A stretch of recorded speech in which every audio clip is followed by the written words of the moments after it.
विनायक सृष्टि अर्ची बैठे हैं और बातें कर रहे हैं और पता नहीं अब क्या होगा सृष्टि के सामने। विनायक कह रहा है कि अब मैं सृष्टि को देने वाला हूँ एक ऐसा सरप्राइज़ जो उसको मैंने कभी नहीं दिया। हो सकता है उसका हार्ट अटैक भी आ सकता है या हो सकता है उसके होश उड़ जाए। अब देखते हैं कि आगे ऐसा कौन सा सरप्राइज देगा विनायक सृष्टि को जिससे कि उसका होश उड़ जाए। और देखते ही देखते सामने लाता है बृजभूषण और नूतन को उर्फ झनक को। ये देख के सृष्टि के जैसे पैरों तले जमीन ही खिसक गई कि आखिर ऐसा क्या हो गया, ये कहाँ से यहाँ पे आ गए। और जब सामने देखते हैं तो सृष्टि के पसीने छूटने लगते हैं अपने अतीत को, अपने पास्ट को सामने देखकर।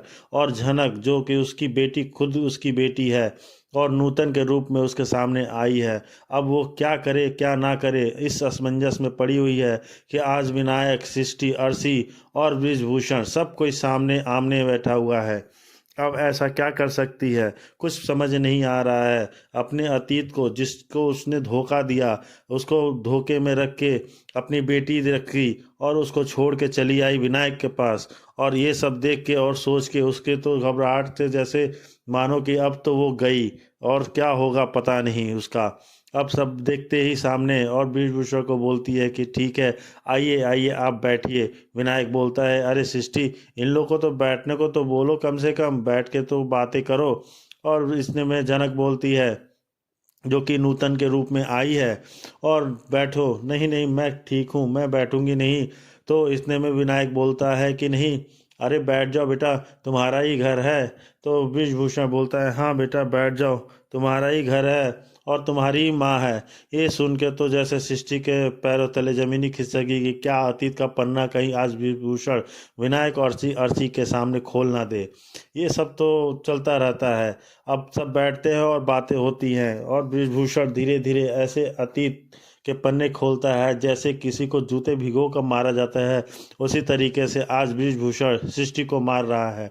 और बेचारी सृष्टि, नागिन, डायन, जो सबको अपने निशानों पे नचाती रहती है, सबको डसती रहती है, आज वो खुद ऐसे असमंजस में पड़ी हुई है कि मानो जैसे उसके गले में छुछुंदर फंस गया हो। सांप जैसे, नागिन जैसे फन फैलाती है और सबको डसती है, आज तो उसके मुंह में खुद छुछुंदर फंस गया। अब वो क्या करे क्या ना करे।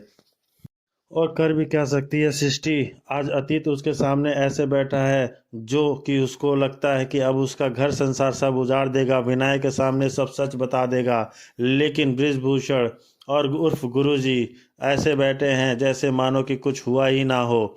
और वो धीरे धीरे ऐसी बातें करते हैं और ऐसी बातें सबके सामने बोलते हैं कि जैसे कि अब कुछ होगा। और सृष्टि के हर बात पे चहक जाती है और आश्चर्य से उसको देखने लगती है और ऐसे करती है कि मानो जैसे कि कुछ हो गया। इतने में तो गुरुजी क्या, उस भीषभूषण, उसको तो बस अब